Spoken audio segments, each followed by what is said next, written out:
Good morning, everyone. Good morning.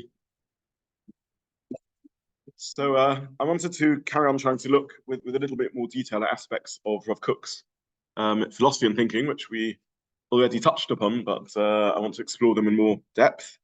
And I'll start off with his views around morality, which are very, very interesting.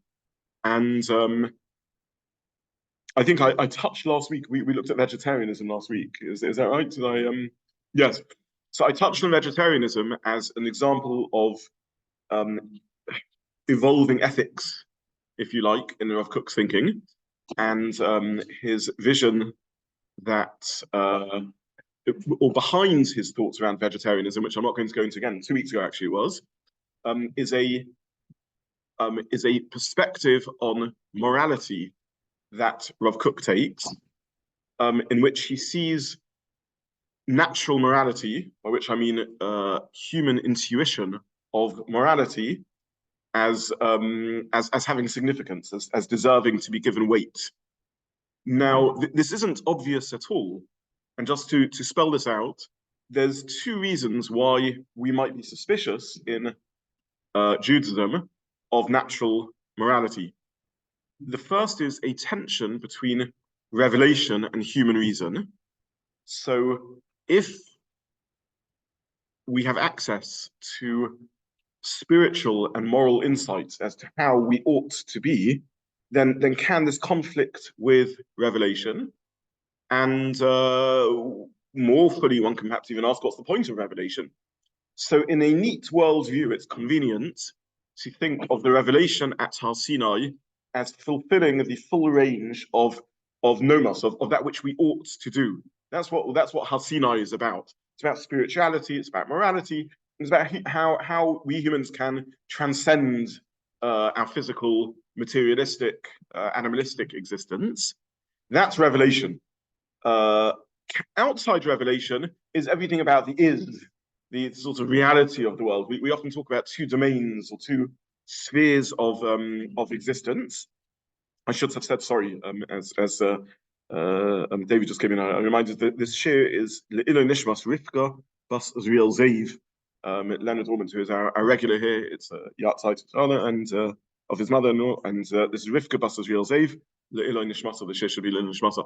So normally we think of revelation as being the full range of moral and spiritual needs of us humans, and then outside revelation is the scientific world, the world of that which is. So that which is perhaps derech eretz, and that which ought to be is what we would call Torah. And we use that to divide up the two realms in a neat and convenient way. And perhaps this is expressed by Chazal: Chochma b'goyim tamin, Torah b'goyim al tamin. Chochma b'goyim, wisdom amongst the nations of the world, absolutely, why not? But Torah b'goyim, revelation amongst the nations of the world, al tamin, that not, because that's a unique revelation experience of the Sinai covenant that's uniquely revealed to Klal Yisrael. Now, obviously, in many ways, a lot of this series has been exploring how that distinction breaks down sometimes and is not so clear cut. So if we think about some of the Torah and science problems, they're built around the source of the problem is because the Torah does seem to tell us some factual information about origins of the world and when it was created and how it came into existence. We're not discussing that today, but that's one area where it gets messy and there's overlap. In a sense, the whole philosophical pursuit is taking human reason seriously, and therefore is understanding that there's access to truth outside revelation, and therefore we have to worry about how the two overlap and how we deal with them. What happens when we have a conflict between what revelation tells us and what human reason tells us? That's in a sense where the whole of Jewish philosophy starts. But for the purposes of our discussion, all I'm pointing out is that Rav Kook taking natural morality, by which we mean human reason around morality seriously, ties into that broader discussion about what the place of revelation is. More fully, in some ways, he's in some respects, he's the first one to, at least on an elaborate and extensive way, grapple with natural morality and take it exceptionally seriously. And he's conscious of this. He contrasts himself to the early medieval philosophers who dealt with philosophical problems of Judaism. And he says that whilst the early medieval philosophers dealt with philosophical problems of Judaism, if we think about the Rambam and even non-Maimonidean philosophers, the Chogas Levavos in his Shah HaBitochen, in his opening Shah of his work, they deal with Chakira, they deal with proof of the existence of God, right? Philosophical areas around proof of existence of God. They deal with the philosophical challenges of what it means to have an infinite God relating to a finite universe, an unchanging God, prophecy. These are the sorts of areas that they deal with. Rav Kook says that in our generation, and in this I think he's prescient, and clearly in this aspect, this is as true as when he wrote it, and 100 years on, he's writing in his here in his Shmona Kavatzim, so we're talking in the 1920s, so literally 100 years ago. He says the main selling points of the Torah, the main challenges to the Torah, and the main area in which people can connect to the Torah is around its moral values and it's the justice and the righteousness that it's stressing. So in a sense, he says, I'm revisiting the topic of the Moed Nevuchim, but the Moed Nevuchim is talking to someone who's struggling between science and philosophy on the one hand, and the message of the Torah on the other hand. I'm talking to someone who's struggling with morality on the one hand, and Torah on the other hand. I'm interested in the place of morality in our relationship to Torah. So that's the first chiddush, if you like, of Rav Kook in taking morality seriously. How does morality overlap with revelation, and what do we do when there seems to be a clash between the two? And vegetarianism that we mentioned last week was one small example of that, relatively small example of that. The second chiddush, in a sense, of taking morality seriously, is that morality obviously comes and goes. And how do we know when we're looking at morality that what we're dealing with is essential, is fundamental, is absolute, is correct at all? What's moral 100 years ago today seen as immoral, and what's seen as moral today maybe in 100 years' time will be seen as immoral. So how can you take morality seriously? How do you know when to give it weight and when not to give it weight? And how do you deal with the dangers of that? So those are, for our purposes, though, the two areas of challenge which Rav Kook addresses in terms of morality. And I just want to spend a few moments sharing with you two very famous quotes from Rav Kook in this area, and then broaden the discussion a bit, because Rav Kook ties it into another thing for which he's famous. And the first quote he says, which, and I want you to hear how subversive this quote can be, and again, understand why Rav Kook raised created such a nervous wave of concern about what he's saying. And this is in Shmona Kavatzim, in his eight anthologies. Hanoshim hatziviyim she'enom melumodim, natural humans who are not learned, yeshlem yisroin b'har b'dvarim melumodim. In some respect, they have an advantage. Yitaron, yeshlem yitaron, they have an advantage over those who are melumad, over those who are very educated. B'zeh, in this respect, shalom nistashtom etzlom haseichel hativi, that the natural reason hasn't become blurred and confused. The musa ha'atzmi, and self-awareness of ethics hasn't become damaged through mistakes that emerge through intellectual studies, etc. So Rav Kook here is a proponent of natural morality, and says in some respects, he's not anti-intellectual, by the way, Rav Kook. He's not anti-learning and studies. But he says in some respects, natural man has a untamed man who's more in touch with nature, has advantage over those who have become overly sophisticated and through their sophism have become confused around morality and ideas. I want to ask anyone, just before I take your question, does this sound familiar to anyone? Is this a familiar idea at all? Against wokeism. It's very relevant. Okay, it's very relevant now. And anyone knows what was going on in sort of 1930s, 1890s through to 1930s, 1940s around this? Is it familiar at all? Okay.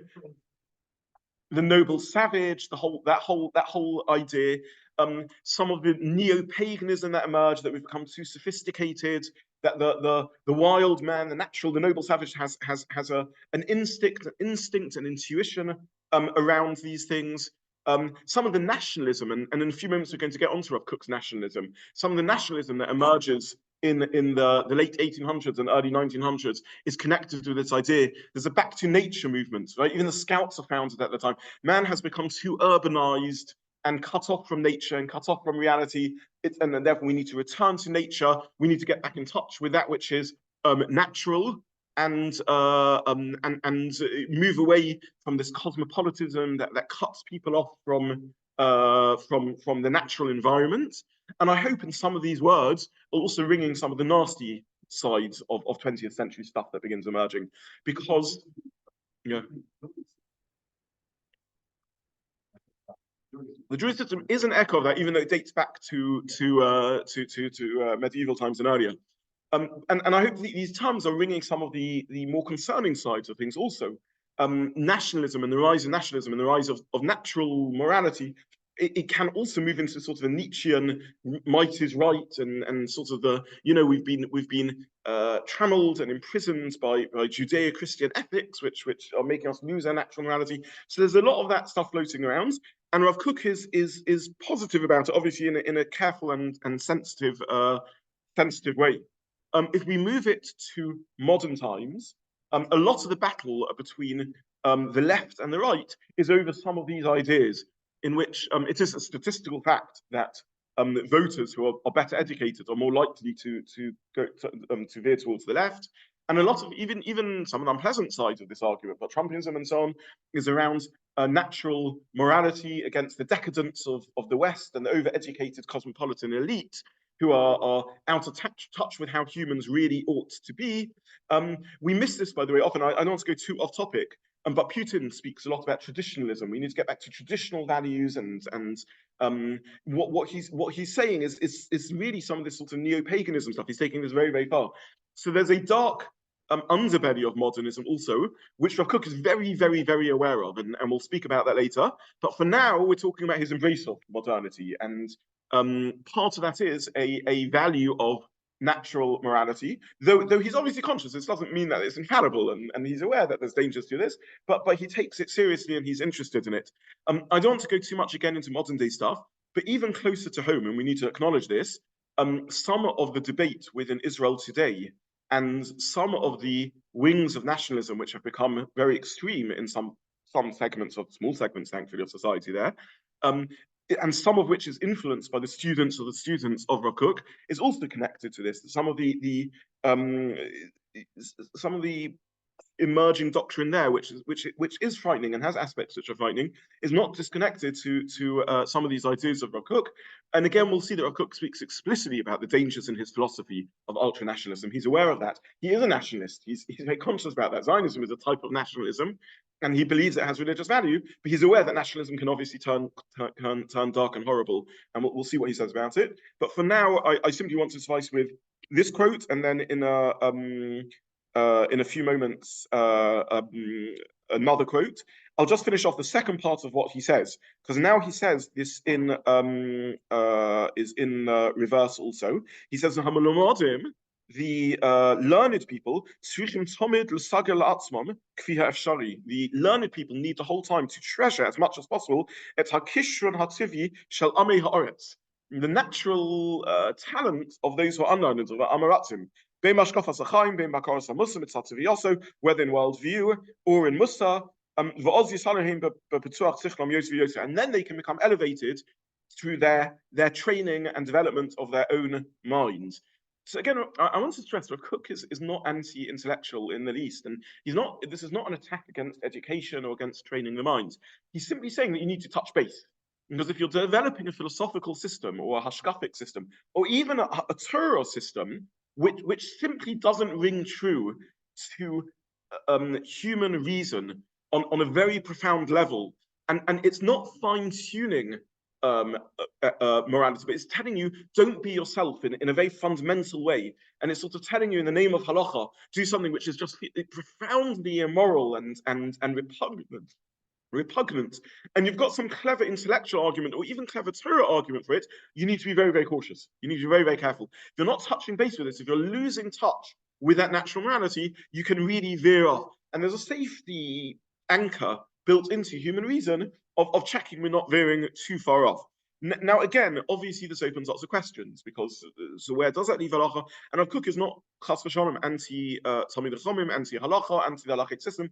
He's just saying touch base, and if you're not constantly keeping in touch with natural intuitions around these things, you can veer really far off. And if you find that you're going off natural intuition, you definitely need, as a minimum, to think again. You need to be very, very cautious about what you're saying.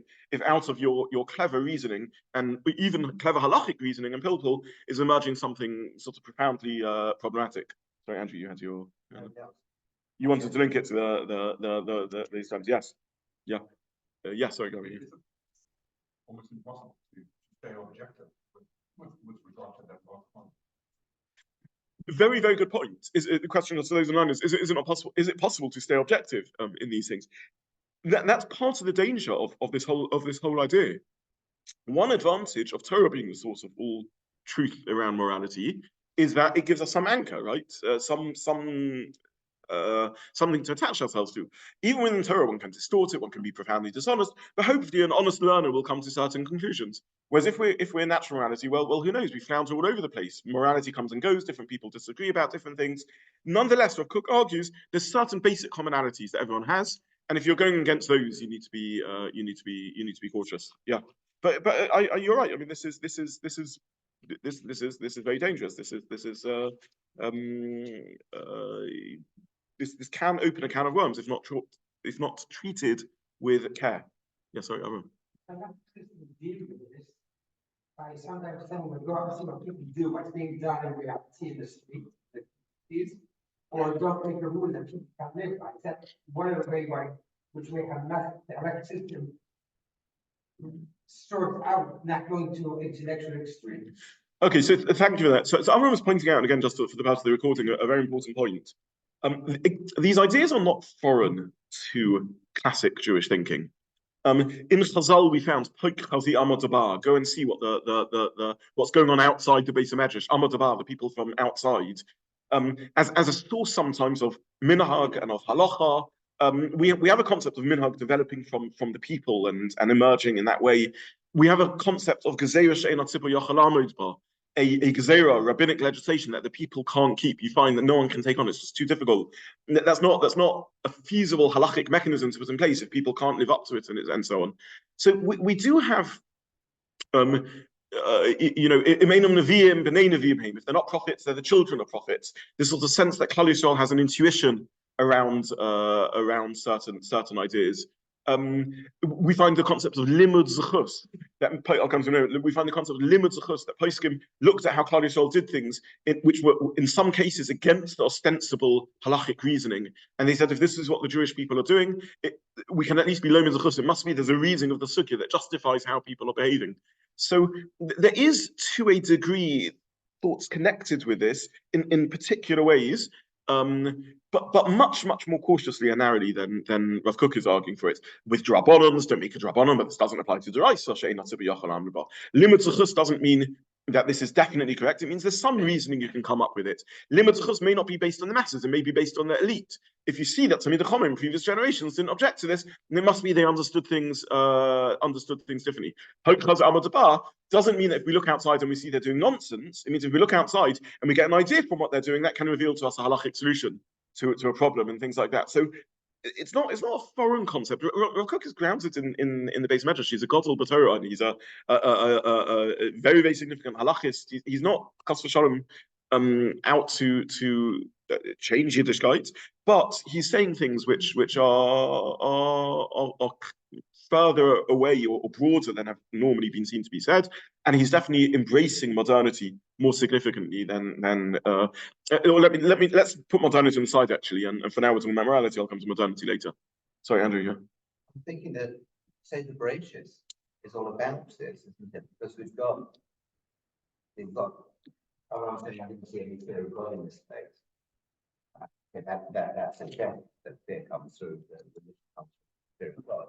But you've got him arguing with God when the master of the world do justice, which presupposes a human concept of justice that the world has and will look at.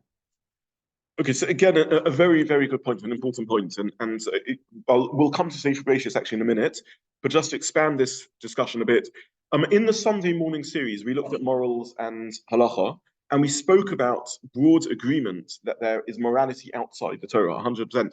In some respects, we keep the Torah because of a super Torah outside, out of Torah morality.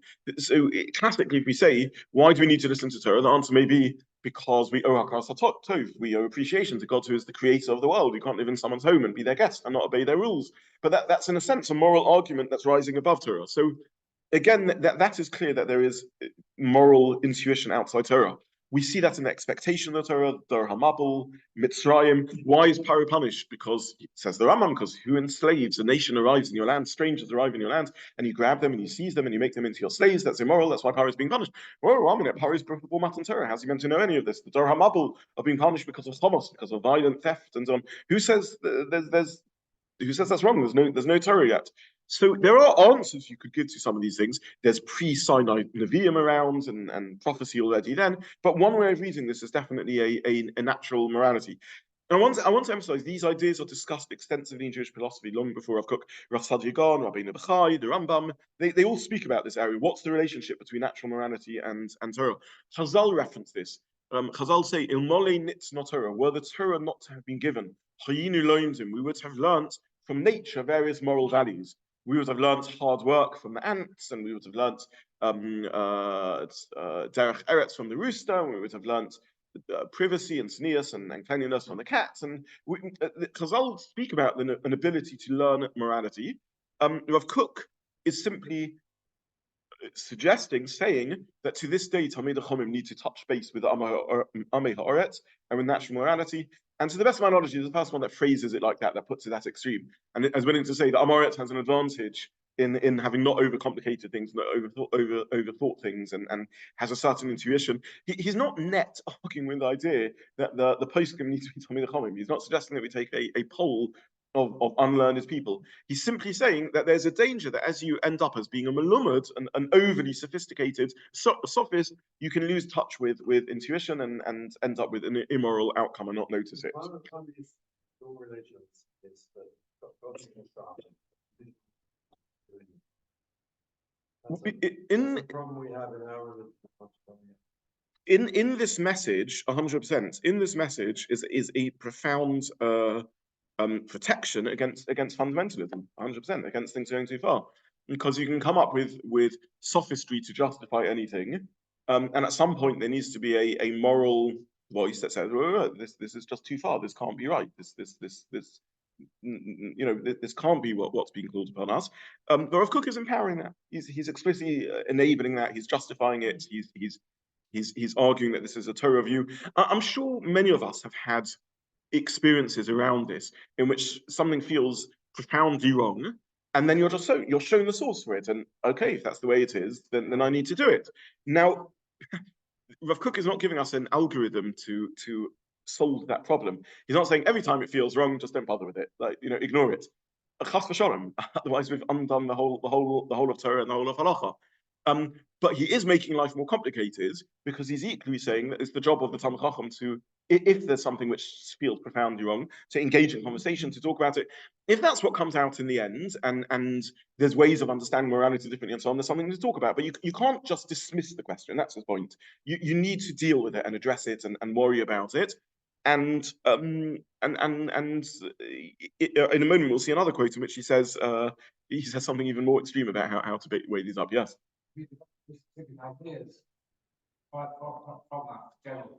Yes, and we're going to try and look at some of them. One of them we mentioned already, for example, is around vegetarianism. Yeah, but we'll look at some others also. Yes. Level, is there something wrong with seeing something that doesn't quite sit right? And then let's say the people who aren't super aggressive philosophers and thinkers, who aren't thinking, and who don't feel the need to think as deeply, to just sit down and go, okay, that's that and that's that. Like, is that like a lower class, a second class to? So again, a very, very good question. To what degree do we need to be philosophers in life? right? To what degree do we need to be thinkers? Is it not okay just to live life and try and do things? In some respect, Rav Kook is saying something which a lot of philosophers have said, which is that everyone is a philosopher to a degree. You may not dedicate a lot of time to thinking about things. In some ways, the art of being a philosopher is taking things that we all assume and unpicking it and saying, well, what does this exactly mean? A good philosopher may be the sophist to whom Rav Kook is speaking and saying, do your philosophy fine, I've got no problem with it, but make sure you're not losing touch with intuition. If someone says to you, I don't know, what does philosophy deal with? Epistemology, what is truth? I know what truth is. I mean, it's just things that are true. It's not good enough. We need to sort of begin analyzing it. What is love? I don't know, I love someone, I love things, I love people, I love them. And you can come up with philosophical definitions that actually really help on tidy up what one's intuiting, or you can come up with a philosophical definition, which by the end of it, you begin thinking, but this was never the original concept. This has taken me. So that's what Rav Kook is warning about. And even basic things, what is water? Right? So, I know what water is, H2O. 1 minute, when you turn on the tap, the liquid that comes out is not H2O. It's always got other things mixed into it. So how much can be mixed into it? At what point does it stop being water? Ribena isn't water. Well, it's within a couple of percentage points as much water as the water that comes out of the tap. So philosophers ask these things also. What are basic things? If the answer you're getting is profoundly against what instinctively feels to be the case, then maybe it's a red flag that the philosophy that's going on isn't so good. If the answer to truth is something which is profoundly untrue, then you've got a problem over here. You've got. I mean, I'll give an example in terms of truth. So there is a school of thought within philosophy and expressed by some great Jewish thinkers also, that a lie told for a good reason is a deeper type of truth. Now, that's a very interesting idea. We all, I think I once spoke here about the white lie in halacha. We all accept that white lies are sometimes appropriate. There's clear halachic sources for that, and it's clearly intuitive. Chazal debate this in Beis Shammai Beis Hillel. At a chasna, kala noah, right? What do you say if the kala isn't noah? Etc. Can you praise someone for qualities that they don't have? Or even a lie said in self-defense, right? Or a lie to protect one's life. But where do we go with that? Does that begin redefining what truth is? Does truth become utilitarian? So it can end up with things which feel profoundly wrong, actually, in distortion of how things are. Yes, you can't believe what anyone ever says. It becomes paradoxical because anything can be justified. Yeah.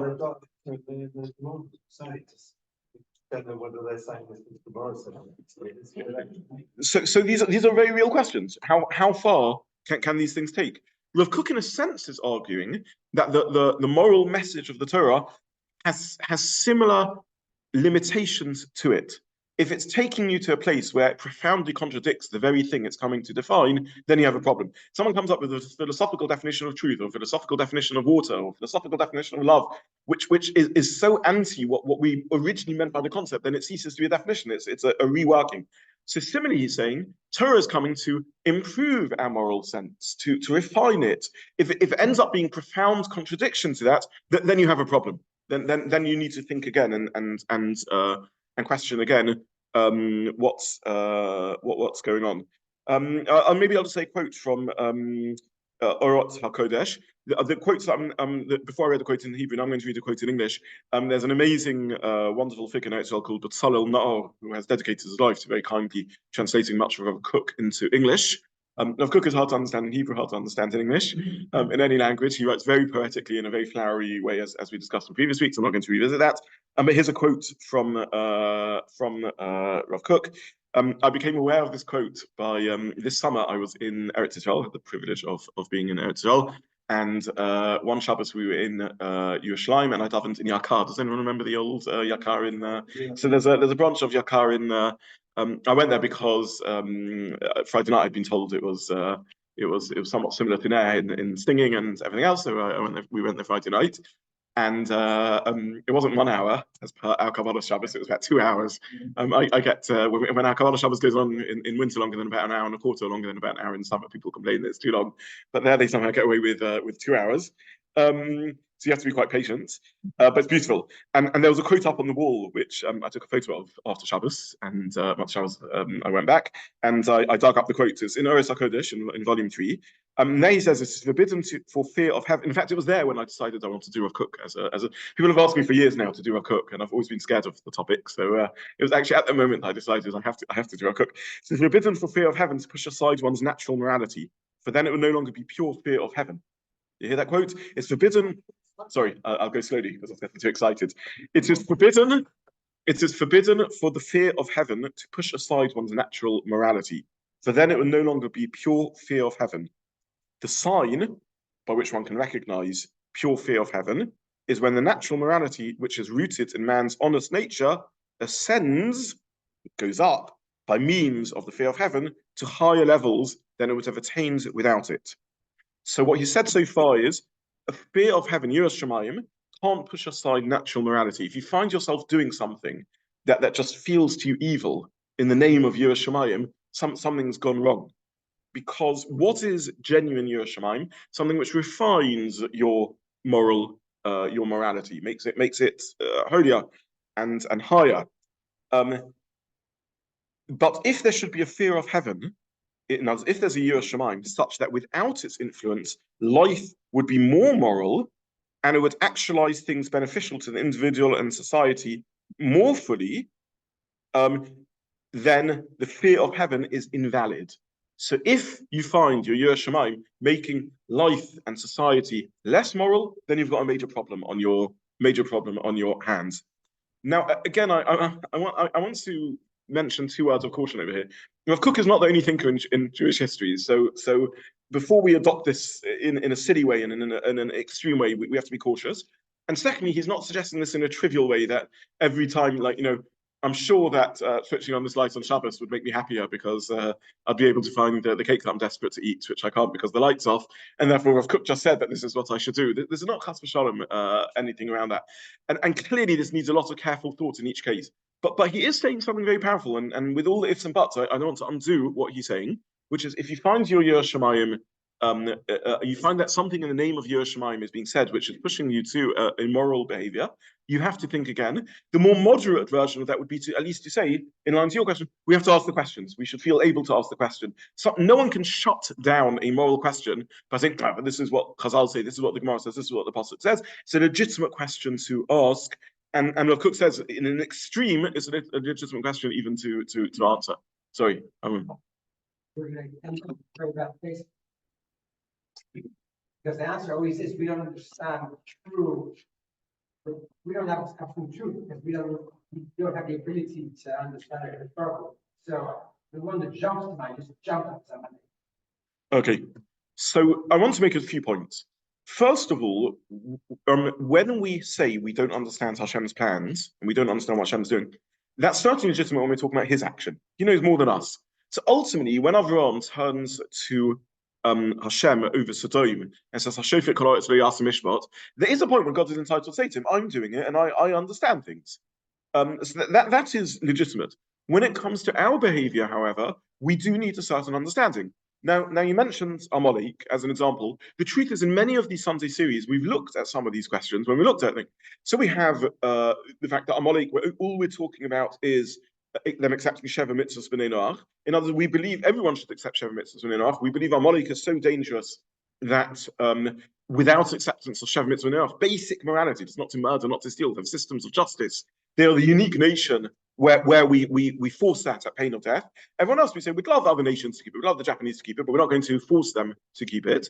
And in addition, and I've said this before, it's interesting that we don't, any of these morally challenging halachas, the halachic system hasn't got in place anymore. In other words, we live in an age where we insufficiently understand Amalek to be able to apply it morally, and therefore the question always is theoretical. Were we to have encountered Amalek, maybe we would understand it perfectly. We just don't know. So Rav Kook is not saying that moral intuition. Let me give you another example, and I want to stress here, I'm not saying anything halacha l'maisa about the debate. I just want to bring it out as a conceptual point. So you're aware that there's halachic sensitivity around organ donation. I spoke about it actually once in a.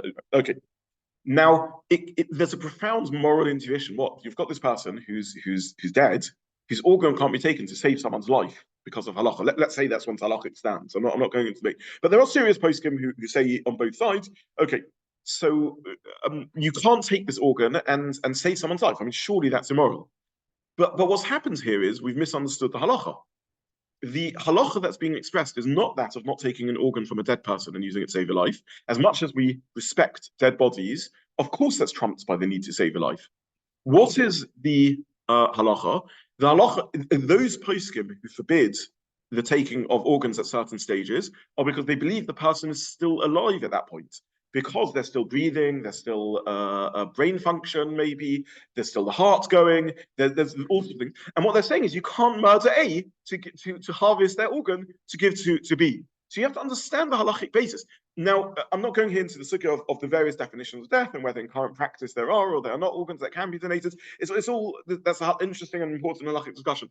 I'm simply saying, obviously, one has to understand the halacha and the moral components of the halacha properly. It becomes a very different debate if you're being told don't take an organ from a dead person to don't murder a live person in order to save another life, even though the life of the person you're murdering we know is sadly only counted in days or weeks, whereas the life of the person you're saving could be counted in decades. So again, even that moral equation, some people may think, well, maybe it does make sense to kill someone and deprive them of days in order to save someone from decades. But that's not the sort of natural morality that Rav Kook's talking about. That's a mulumad. That's someone who's coming with a sophisticated thing. And of course, Rav Kook's not arguing that Torah is always telling us the same outcome as sophistry. He's saying if there's a fundamental moral principle being affected, something very at the root of natural morality, and Yiras Shamayim is lessening your engagement with that, that's when you have you have a problem. That's when you need to think again and be cautious about this. He's not saying that every piece of moral reasoning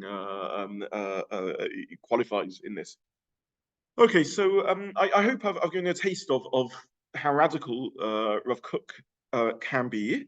And I hope I've also expressed sufficient caution that no one is now going to reopen their Kitzur Shulchan Aruch and begin signing. I mean that seriously, Chas v'Shalom. Right? This is not this, God forbid, not meant to in any way negate halacha.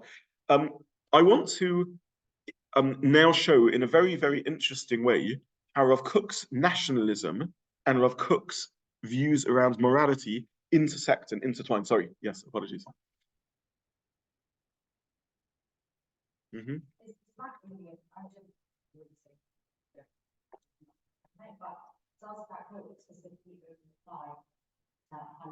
Not, let's say, like mitzvahs. So I don't know why, like, mitzvah showing away from one another. So if I see it in front of me and then I think about that poem, I think, no, I actually don't want to. Because that's not, it's not fair to not do that. But let's say, like, I can understand if you turn on a light or whatever, like, great, that's okay, you know, again.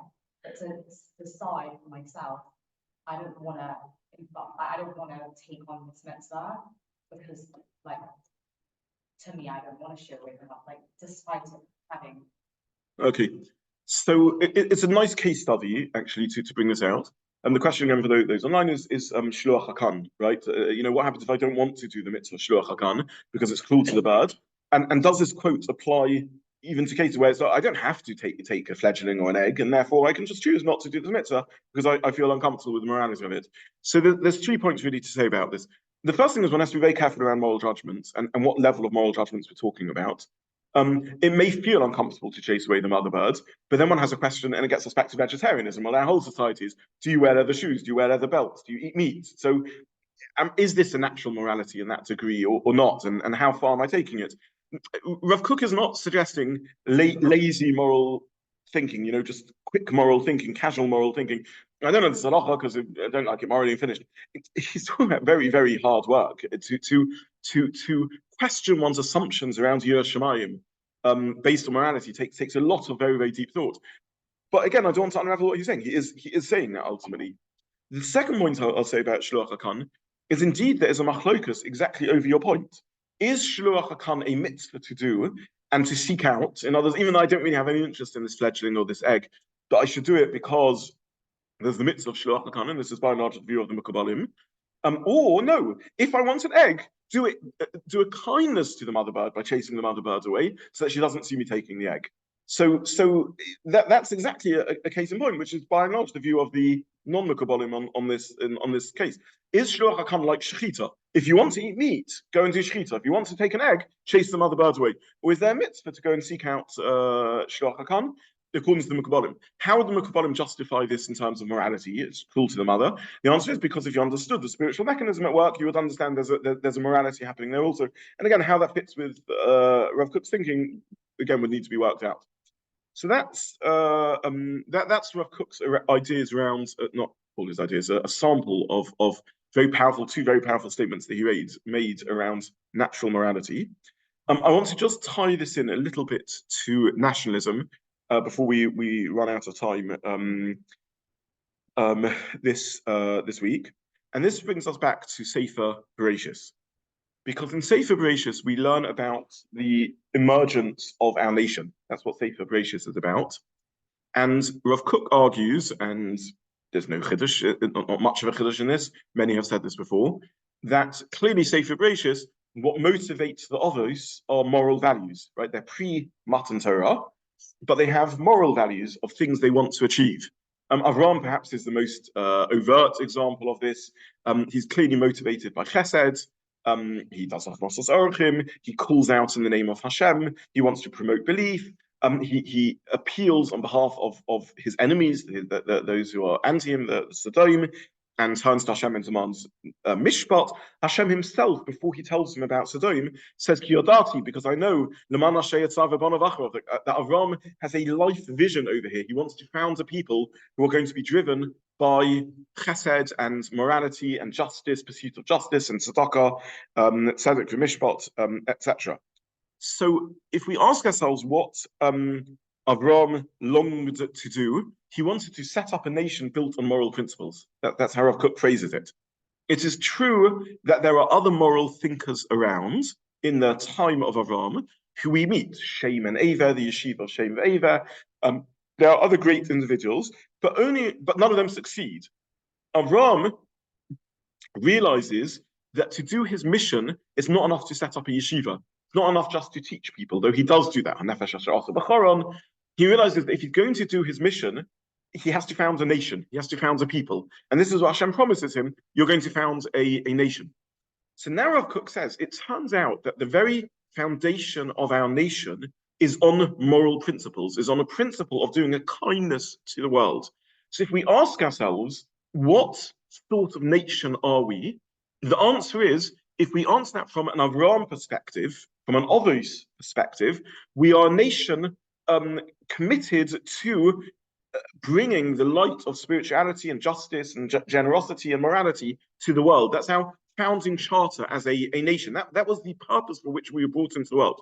Once we were a nation, we then stood at Har Sinai and we received the Torah.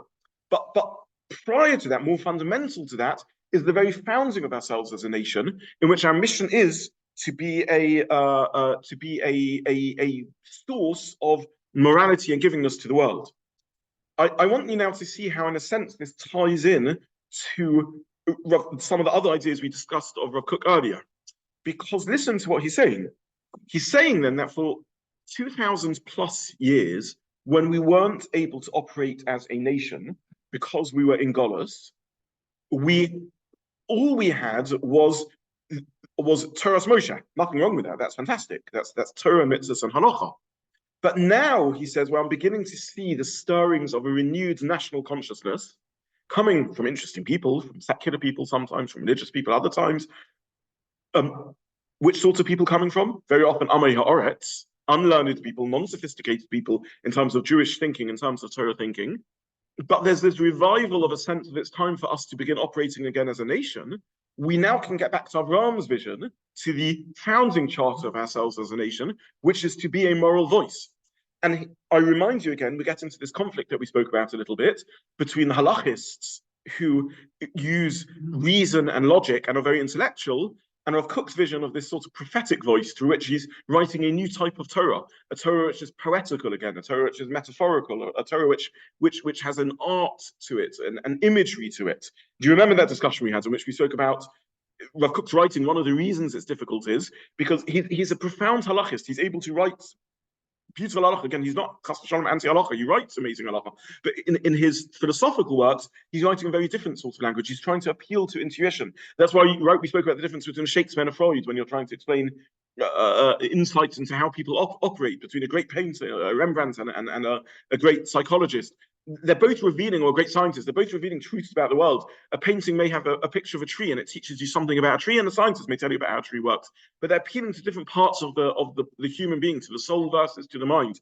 So Rav Kook says he's seeing all of these ideas coalescing in one.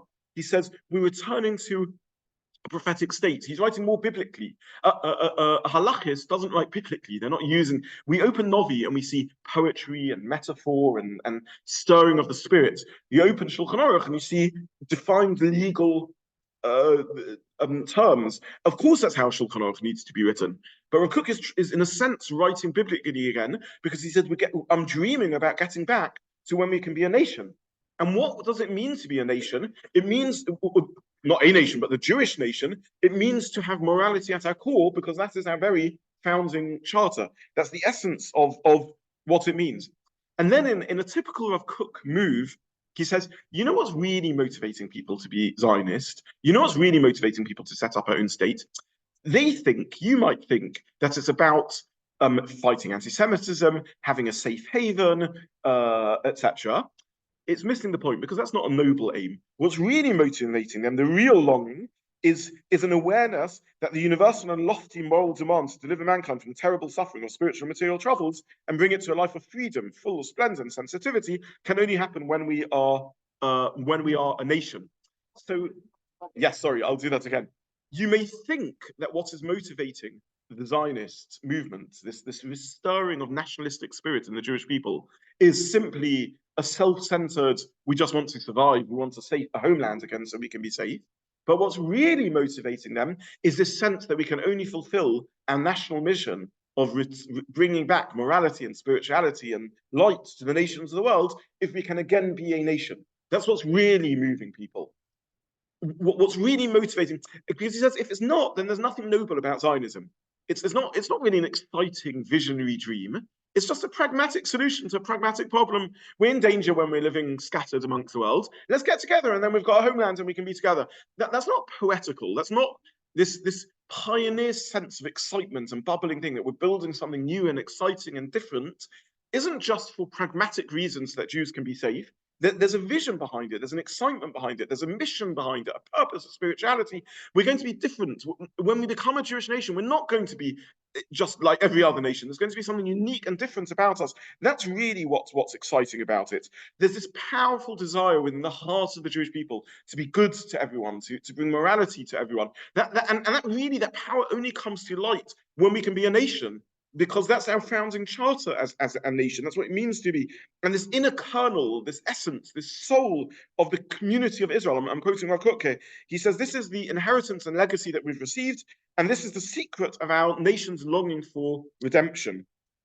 So the point I'm trying to say is that he sees, even in secular Zionism, a stirring of a redemptive spirit to it. Not just redemptive in terms of, okay, we'll be safe and we won't be killed, but stirring of a return to our national mission and the ability to bring light to the world. I just want to pause for thought and conclude with this. How true do we think is his model? Like it works. World don't really take this today. We'll come to that in a minute. Okay, it doesn't work. It hasn't maybe worked. We're not necessarily seen. But how true is it in terms of the inner stirrings of Zionism? Sorry? Is it reflected in Zionist writings?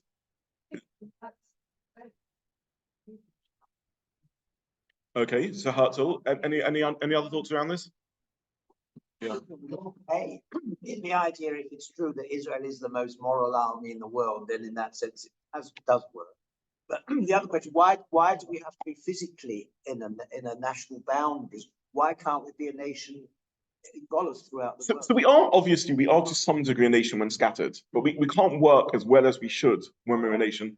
When we are a nation when we're in Golos, but we lose something of that national ability. We're not able to work together on a national level. We don't have the apparatus of state. We don't have national institutions that can allow us to work Of course, we're Ami Israel in Goddess, and sorry, and I should make this clear. Thank you for putting me up on that. Of course, we're a nation, no matter where we are, but we're not able to function as a nation. Okay, so how true is this? Like, yes. He lived in a time when there was, I mean, the reality of the land. There were Arabs living there. He would have Yes. This is not going to disappear. I'm Yes. not interested in understanding how that reflected on this philosophy. Talk about, you know, they were clearly going to collapse. So Rav Kook speaks a little bit about that, and we'll try and touch on this next week when we look at this in more detail. For now, I just want to ask this question: how realistic is Rav Kook's argument about Zionism? To what degree is he correct about the motives? Yes.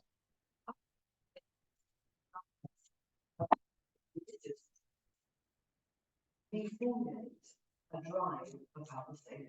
And I know the secular Zionists have been very criticised for decades and decades. Yes. But I think we wouldn't have the state today in this way that we have without. Yes. And I think very secular. I think the drive and the vision that they gave the kids that were in that organisation has done amazing things and has brought many people thousands back. So I think Rav Kook's idea about secular Zionism has empowered and given a driving force to the rest of the Jewish nation. Okay. So I think that's right, and I want to elaborate on that and on other comments I've made. Someone wrote here in the group, this sounds messianic. It does sound messianic. It is messianic. Right? Rav Kook is openly seeing the return of the full expression of national identity of Jews. That's how I should have phrased it. Full expression of national identity of Jews as leading towards Mashiach, 100%. How realistic, again, the core question, how realistic is Rav Kook's view of what's really stirring inside the Zionist soul? In my view, it's a beautiful way of bringing to light both the idealistic near naivety of his vision and also the sheer brilliance and insight that he offers, and both halves are there. On the one hand, there's something very beautiful and idealistic about this, but the conscious reigning motive of many of the early Zionists was profoundly opposed to Rav Kook's vision, and they were vehemently, fiercely saying, no, what we're doing is a secular vision, on the one hand. On the other hand, and many of them were upset with Rav Kook. We spoke about Rav Kook having almost no institutional support because the anti-Zionists don't like his Zionism, and the Zionists don't like it because they find it just patronizing. We've got this rabbi telling us that even though we're vibrant secular youth who have arrived in the land of Israel to throw off the shackles of European frumkeit, and no, you really are moved by this. Don't tell us what we're really feeling. Let me tell you what we're really feeling. So on the one hand, this brings out the sort of idealism and almost naive idealism behind it. On the other hand, looking back with historical hindsight and actually looking at some of the stuff that's being said, it's so, you see the sheer brilliance of what he's saying over here. First of all, even in that generation, early Zionism, there are strong voices around that. You have Herzl's vision of the new old state. You have certainly the Jabotinsky wing and the Achat Ha'am wing, and within the right wing of Zionism, you have explicit idealism around some of these sources. And when you look at what's happened and what's emerged in the state of Israel, you see so clearly that even if on a conscious level, there was this fierce argument about this has nothing to do with morality, we just want to be a state like any other state, we don't want the rabbis telling us, keep on telling us about a spiritual dimension. Clearly out of Israel has emerged an enormous idealism and an enormous national determination that we're going to be a little bit different to every culture. And when you look at Israel public discourse again and again and again, they're not saying we just want to be America. There's voices that are saying that, but on a national consensus level, Israel has very much at its heart a moral mission. And it prides itself on being the first to send out, as a little nation, the first to send aid when there's famine in Africa, the first to send when there's an earthquake in Haiti and tsunami in other corners of the world. So it very much is built into the fabric of Israel that we're there to care for other nations. Rav Kook phrases this as in the same way as there's v'ahavta l'reacha kamocha on a personal level. He says there's a national mitzvah of v'ahavta l'reacha kamocha on a national level. So who are the friend? Love your neighbor as yourself. On an individual level means other individuals, and on a national level means other nations. So I think that, and I think this is where Rav Kook continues to fascinate, because if he was saying that which was overtly and obviously true, he wouldn't be interesting. If he was saying that which was clearly ridiculous, he wouldn't be interesting. But he's saying something that in a very interesting way hovers just on the border between the two. It's very, very interesting to think about this idea. It's very contradictory to what a lot of is being said at the time. And yet clearly there's something of that going on. Clearly, I think for all of us, we don't just feel the excitement of Israel is about being safe, though there's nothing wrong with that. Being safe is good. But there is a sense that there's a national mission here. And actually, how can Judaism express itself nationally? And what would that look like? And you see that borne out in the astounding statistics in Israel of being really one of the few Western nations in the world, if not the only one, that still has like a very, very strong sense of community and a very strong sense of brotherhood and a very strong sense of family and a very strong emunah, very, very deep emunah. The statistics around 90% of Israel's Jewish population are Ma'aminim, believe in HaKadosh Baruch Hu, believe in Hashem. So in that sense, Rav Kook's dream and his vision has proven to be astoundingly realistic. So on the one hand, so idealistic and naive almost in taking these rugged pioneers who overtly can't care the least about spirituality. On the other hand, he's saying they are feeling something. And you see that, by the way, with some very secular early Zionists. I hate, by the way, I'm using this language simply as borrowed language. I hate this terminology of secular and so on, because I think it's missing, whether you agree with Rav Kook or not, it's missing so much of what's going on. But for now, let's just use this language. They get back to Eretz Yisrael and they're fascinated by biblical history and they're exploring the lands and they're connecting with their past and they're connecting with previous generations. And he says out of that has to emerge this moral sense. And I just want to finish the circle with one last move. So we've spoken about morality. We've spoken about how he sees national identity. Our national identity is that of a moral identity. And finally, he's tying it back because he says, if being a functioning nation that can express itself allows you to be landed, to be rooted, to cease to be detached from the earth, to cease to be this wandering cosmopolitan who isn't grounded in anything, then you have to be getting back by becoming a nation, being an actualized nation, to being more of an honest, having an honest naturalness about you. And if you're more honestly natural, then you're going to get back to a moral sensitivity. And therefore he sees in the return, he sees us as in Golos as being somewhat amputated almost. We're detached from, we can't be fully natural. And that's quite scary in his philosophy. Because in his philosophy, if you're out of touch with naturalness, with your roots, if you're rootless, you can't be completely healthy. And if you're not completely healthy, if you're rootless, you're out of touch with natural morality, which he's just told us is so important because the Mulumodim, the learned ones, can't get 100% of the truth without that. So the return to Israel and getting back to our home, and he believes we can only be at home in Israel. We couldn't set up a nation state that would be completely natural anywhere else because it wouldn't be our soil. We wouldn't be rooted. Only with that can you get back to this natural morality that we've been speaking about. And therefore he says, nationalist, I'll try and go slowly this time, feeling is a sentiment exalted in its honest naturalness. Because that's what we've been speaking about. There's an honest naturalness about it. He says it can not be properly directed, in which case it won't turn to the higher goal of absolute morality and perfection. However, even if you try and block that for a few decades, as perhaps some of the early leaders are doing, it will eventually burst out and it will flourish. It has to flourish because it's a return to that rootedness. However, if it isn't done properly, then it can burst out of the bounds of morality when it oversteps its boundaries by raising a hand to capture castles that do not belong to it, without righteous judgment and with no holy goal or purpose. And with that, I get to your point about how does he deal with the morality of returning to a land where there's people who are there. And Rav Kook speaks about the dangers of nationalism also. So we're going to stop here because we've run out of time. He's conscious of the dangers of nationalism. We'll speak about that next week. But he's also very excited about what it can lead to burst out and to flourish. And I hope that's given all of us a little bit of a taste. And the share, as I said, has been LeIlui, Nishmas, Rifka plus Azriel, Ze'ev.